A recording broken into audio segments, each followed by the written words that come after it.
ایک مثال ہے پورے اسلام، عالم اسلام کے لیے اور رہتی دنیا تک ان کی یہ جو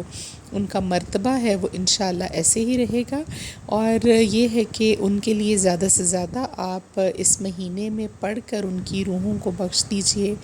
ان کے لیے اگر آپ کوئی نظر نیاز دیتے ہیں، کوئی صدقہ خیرات کرتے ہیں تو انشاءاللہ ضرور وہ اللہ تعالیٰ ان کے پاس پہنچائیں گے، اللہ کی بارگاہ میں چلا جائے گا آپ کی طرف سے۔ تو آپ ضرور جتنا کر سکتے ہوں قرآن خوانی کیجئے اور کوئی صدقہ خیرات ان کا نام کا ان کے آپ ضرور کر دیجئے، اور اللہ تعالیٰ اس پاک محرم کے مہینے کے صدقے کر کے ہم تمام لوگوں کی مشکلات، پریشانیاں، بیماریاں، ہم پر سے تنگ دستی، مصیبت، جو بھی ایشوز ہیں وہ ختم کر دے، اور جس کی جو حاجت ہے اللہ اس کو اپنی بارگاہ میں قبول فرمائے۔ تو یہ عمل ہے جی چھوٹا سا، میں آپ کو بتائے جاتی ہوں ساتھ ساتھ ہی، اور یہ ہے کہ جی جب چاند نظر آ جائے محرم کا اور صبح پہلا محرم ہو، اسی رات جب چاند نظر آ جائے اور اعلان ہو جائے کہ جی محرم کا چاند نظر آ گیا، تو آپ نے کیا کرنا ہے جی، آپ نے عشاء کی نماز ادا کرنی ہے پوری تسلی کے ساتھ اکیلے میں بیٹھ کر۔ اس کے بعد آپ نے 2 رکعت نماز نفل پڑھنی ہے۔ نماز نفل اس طرح سے پڑھنی ہے کہ پہلی رکعت میں دونوں مرتبہ ہی آپ پڑھیں گے سورہ فاتحہ، اور اس کے بعد آپ 7 مرتبہ پڑھیں گے انا انزلنا فی لیلۃ القدر والی صورت۔ دوسری رکعت میں بھی اسی طرح سے آپ پڑھیں گے سورہ فاتحہ پہلے 1 مرتبہ، اور اس کے بعد آپ 7 مرتبہ پڑھیں گے قل هو اللہ احد والی صورت۔ ٹھیک ہے، یہاں تک بات کلیئر ہو گئی۔ 2 رکعت نماز نفل آپ نے پڑھنی ہے۔ پہلی رکعت میں سورہ فاتحہ کے بعد 7 مرتبہ انا انزلنا فی لیلۃ القدر والی صورت۔ اس کے بعد دوسری رکعت میں آپ نے الحمدللہ کے بعد سورہ فاتحہ کے بعد پڑھنا ہے 7 مرتبہ قل هو اللہ احد والی صورت۔ دوسری رکعت کے بعد جب آپ پڑھ چکے ہوں تو آپ سلام پھیر لیجئے، اور اس کے بعد آخر میں جب آپ سلام پھیر چکے ہوں، آپ کے 2 نفل مکمل ہو چکے ہوں، تو آپ نے سجدہ کرنا ہے جی اللہ تعالیٰ کے حضور، ایک اللہ اکبر کہہ کر سادہ ایک سجدہ، اور اس سجدے میں آپ نے پڑھنا ہے جی 11 مرتبہ سورہ فاتحہ۔ ٹھیک ہے، 11 مرتبہ آپ اپنی انگلیوں کی پوروں پر گن لیجئے گا۔ 11 مرتبہ آپ نے سجدے میں جا کر اللہ اکبر کہہ کر ایک سجدہ کرنا ہے 2 نفل پڑھنے کے بعد۔ تو پھر آپ نے سجدے میں 11 مرتبہ پڑھنی ہے جی سورہ فاتحہ، اور پھر آپ اللہ اکبر کہہ کر اٹھ جائیں اور اٹھ کر بیٹھ جائیں، اور بیٹھ کر آپ اپنے لیے دعا کیجئے، اول و آخر 3 بار درود پاک ضرور پڑھیے، اور اپنے حق میں دعا کیجئے اللہ تعالیٰ سے، اور اللہ تعالیٰ کو آپ شہدائے کربلا کی بھی وسیلے سے مانگ سکتے ہیں، اور جو لوگ یہ کہتے ہیں کہ جی وسیلہ ہم نہیں دے سکتے اور ہم اللہ جو ہے اس کے ہاں دعا مانگنے کے لیے کسی وسیلے کا وہ محتاج نہیں دعا قبول کرنے کے لیے، تو بے شک آپ کی بات صحیح ہے کہ اللہ تعالیٰ کسی وسیلے کا محتاج نہیں، اور ضروری نہیں کہ وہ وسیلوں کے ساتھ ہی آپ کی دعا قبول کرے، لیکن یہ بات بھی آپ یاد رکھیے کہ جو قربانی ہے کربلا کے شہداء کی، اس کو کس طرح سے اللہ تعالیٰ بھی اس کو اگنور نہیں کریں گے، کیونکہ وہ خالصتاً اللہ کی رضا کے لیے تھا، اور اللہ تعالیٰ اس کو بہتر جانتے ہیں رہتی دنیا تک۔ یہ آپ لوگ خود دیکھ لیجئے کہ ان کی جو اہمیت ہے وہ کبھی کم نہیں ہو سکتی، اور اللہ کے نزدیک وہ بہت ہی محبوب لوگ تھے، اللہ کو وہ بہت محبوب ہیں بلکہ۔ تو اگر آپ ان کا وسیلہ دیتے ہیں، آپ یہ کہتے ہیں کہ اللہ ہم بھی ان کے ماننے والے ہیں، ہم ان کے امت میں سے ہیں، ہم نبی پاک صلی اللہ علیہ وآلہ وسلم کی امت میں سے ہیں جن کی وہ آل اولاد تھے،